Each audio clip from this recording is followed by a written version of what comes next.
നിനക്കറിയോ സാം ജോർജിന്? സ്ഥലത്തെ പ്രമാണിയായിരുന്നല്ലോ, അതുകൊണ്ട് ചെറിയ പരിചയമുണ്ട്. പക്ഷെ ശ്രീ, മറ്റേയാളെ ഞാൻ എവിടെയോ കണ്ടിട്ടുണ്ട്. എവിടെ ആണെന്ന് അങ്ങോട്ട് കറക്റ്റ് കിട്ടുന്നില്ല. ശരിക്കും ഓർത്തു നോക്കടാ, ചിലപ്പോ കിട്ടും.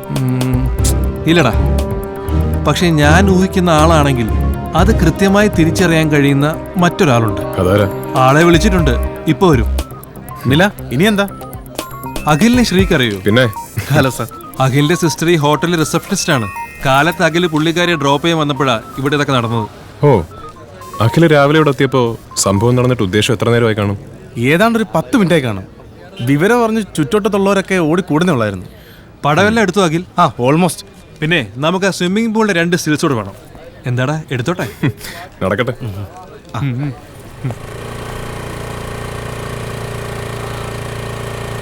ഇതാ ഞാൻ പറഞ്ഞ ആള്. ഇയാളാ മുഖപടം മാസികയുടെ എഡിറ്റർ അല്ലേ? അതെ, സുധർമ്മൻ. Hello sir. ആ, അവിടെയാണോ ബോഡി കിടക്കുന്നത്? ആ അതെ. ഞാനൊന്ന് നോക്കിയിട്ട് വരാം. Side please. ഇതുപോലത്തെ ബോറന്മാരും നിനക്ക് ഫ്രണ്ട്സ് ആയിട്ടുണ്ടോടാ? ആ, കോളേജ് പഠിക്കുമ്പോഴേ കുറച്ച് ബോറന്മാരെ ഞാൻ ഫ്രണ്ട്സ് ആക്കിയിട്ടുണ്ട്.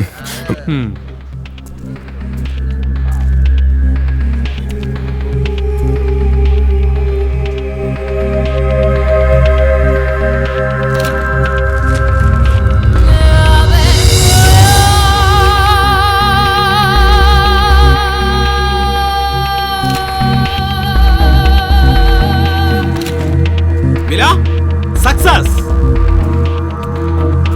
ഇത് നമ്മൾ ഉദ്ദേശിച്ച ആള് തന്നെ. കഴിഞ്ഞ ഓഗസ്റ്റിൽ മുഖപടമാ. സാറിതൊന്ന് നോക്കിയട്ടെ.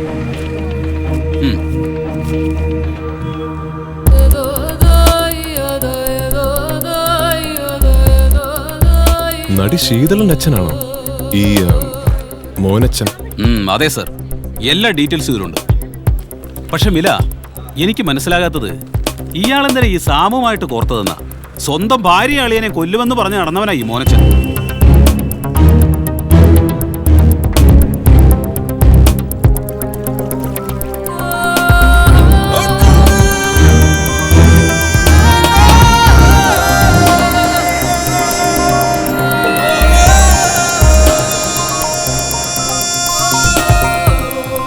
സർ, ഇതാണ് ഞാൻ പറഞ്ഞ ഐ വിറ്റ്നസ്. എന്താ തന്റെ പേര്? ജോമോൻ. താൻ എന്താ കണ്ടത്? റെസ്റ്റോറൻറ്റിൽ രാവിലെ തിരക്കെന്ന് പറഞ്ഞപ്പോൾ ഒരു സിഗരറ്റ് വലിക്കാൻ വേണ്ടി വന്നതാ ഞാനിവിടെ. താൻ ആരാ? തനിക്ക് എന്താ വേണ്ടത്? താൻ ആരാന്ന് തന്നോടാ ചോദിച്ചേ. എന്താ തനിക്ക് വേണ്ടേ? എനിക്ക് വേണ്ടത് നിന്റെ ജീവനാ. അത് ഞാൻ എടുത്തോളാം.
പതിവായി സാം ഇവിടെ തന്നെയാണോ സ്വിമ്മിങ്ങിന് വരാറ്? അതെ സാർ, കാലത്തെ എക്സസൈസ് കഴിഞ്ഞാൽ നേരെ ഇവിടെ വരും. മറ്റേ ആളെ ജോമോൻ ഇതിനു മുമ്പ് കണ്ടിട്ടുണ്ടോ? ഇല്ല സാർ. കബീർ, സർ. ഇയാളുടെ മൊഴി എടുത്തിട്ട് വിട്ടേക്ക്. സർ, വരൂ.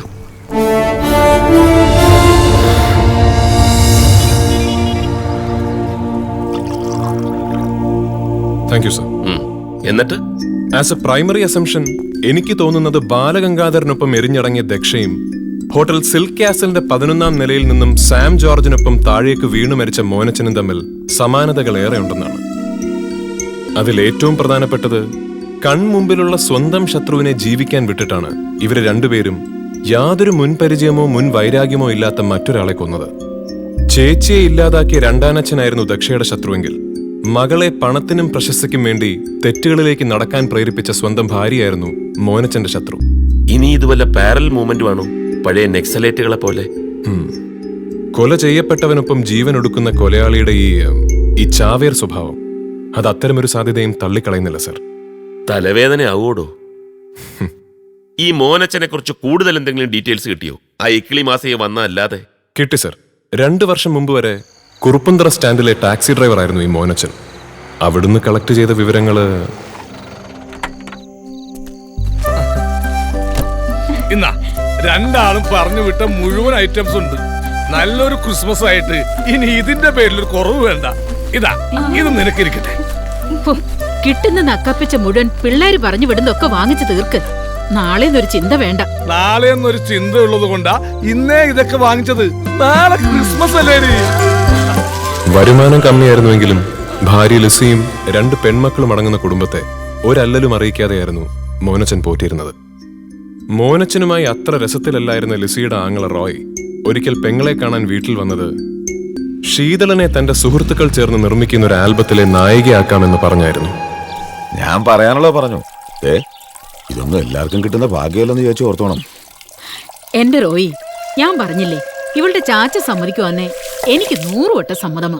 അതൊക്കെ നിങ്ങൾ അമ്മയുടെ മോടെ മിടുക്ക് പോലിരിക്കും.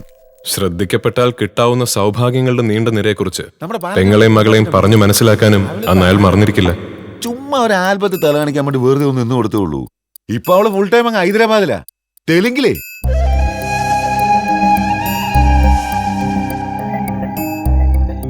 ഇതിൽ ഇത്രയ്ക്കൊന്നും ആലോചിക്കാനില്ലെന്നേ. ഒന്നുമില്ലേ, എന്റെ ആങ്ങളെ പറഞ്ഞൊരു കാര്യമല്ലേ. അതാണ് എന്റെ പേടി. നമുക്ക് ദോഷം വരുന്ന ഒരു കാര്യമായിട്ട് അവൻ വരികയല്ലെന്ന് എനിക്ക് ഉറപ്പാ. അതിനിവക്ക് അഭിനയിക്കാനൊക്കെ അറിയൂ. എനിക്ക് നല്ല കോൺഫിഡൻസ് ഉണ്ട് ചാച്ച. പിന്നെ കഴിഞ്ഞ തവണ എന്റെ ടീമിനായിരുന്നല്ലോ സ്കൂൾ യൂത്ത് ഫെസ്റ്റിവലിന് സിനിമാറ്റിക് ഡാൻസിന് ഫസ്റ്റ് അടിച്ചത്. ഓഹോ, അത് ഞാൻ ഓർത്തില്ല.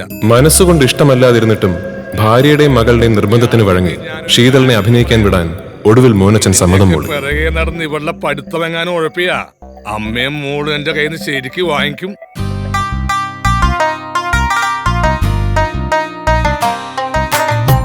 മൊഞ്ചത്തി പെണ്ണല്ലേ, അഴകുള്ള പൂവല്ലേ, നീ എന്നും എന്റേതല്ലേ കൂട്ടുകാരി. പ്രണയം നിന്നോട് പ്രണയം, എനിക്കെന്നെന്നും നിന്നോട് പ്രണയം. ആദ്യം 1-2 ആൽബങ്ങളിൽ, പിന്നെ ചില ആഴ്ചപ്പതിപ്പുകളുടെ മുഖചിത്രമായി. അതിൽ കവിഞ്ഞ അവസരങ്ങളൊന്നും കിട്ടാതായപ്പോ അമ്മയുടെയും മകളുടെയും അഭിനയമോഹം അടങ്ങി എന്നാണ് മോനച്ചൻ കരുതിയത്. എന്നാൽ ഷൂട്ടിംഗ് ലൊക്കേഷനുകളിലും ഹോട്ടൽ മുറികളിലും മോനച്ചൻ അറിയാതെ അവസരം തേടി അലയുകയായിരുന്നു ലിസിയും ശീതളും. ഇതിനിടെ 1-2 മലയാള സിനിമകളിൽ ചെറിയ വേഷങ്ങൾ ശീതളിന് ലഭിച്ചു. അവിടെ നിന്ന് അന്യഭാഷകളിലേക്ക് ഗ്ലാമർ വേഷങ്ങളിൽ അഭിനയിക്കാൻ ഒട്ടും മടി കാണിക്കാത്തതുകൊണ്ടാകണം അവിടെ ധാരാളം അവസരങ്ങൾ ശീതളിനെ തേടിയെത്തി.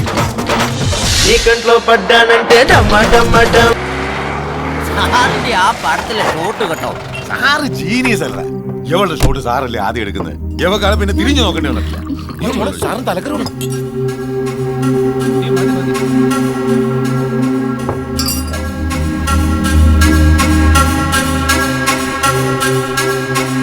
കുറച്ചൊക്കെ പണവും പ്രശസ്തിയുമായതോടെ മോനച്ചനെയും അയാളുടെ വാക്കുകളെയും തീരെ ഗൗനിക്കാതെയായി ലിസിയും ശീതളും.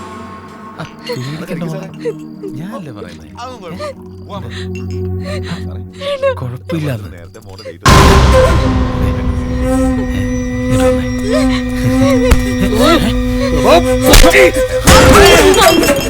കൊല്ലുകൂടെ നിന്നെ ഞാൻ.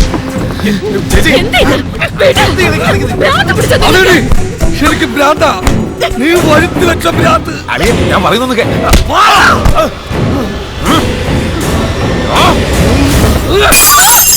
വാടാ വാടാ, എന്റെ കുടുംബത്തിൽ കയറി തോന്നിയാസം കാണിച്ച നിയന്ത്രണം വിട്ടുപോയ ചില അവസരങ്ങളിൽ ഒരു ഭ്രാന്തനെ പോലെ മോനച്ചൻ പ്രതികരിച്ചതോടെ അയാൾ അവർക്ക് ശത്രുവായി മാറി. ഒടുവിൽ ലിസിയും ശീതളും വീട് വിട്ടിറങ്ങി. അപ്പോ നിന്റെ തീരുമാനത്തിൽ മാറ്റമൊന്നുമില്ല അല്ലേ? ഇല്ല, എന്റെ ചാച്ചനെ വിട്ടേച്ച് ഞാൻ എങ്ങോട്ടും വരില്ല.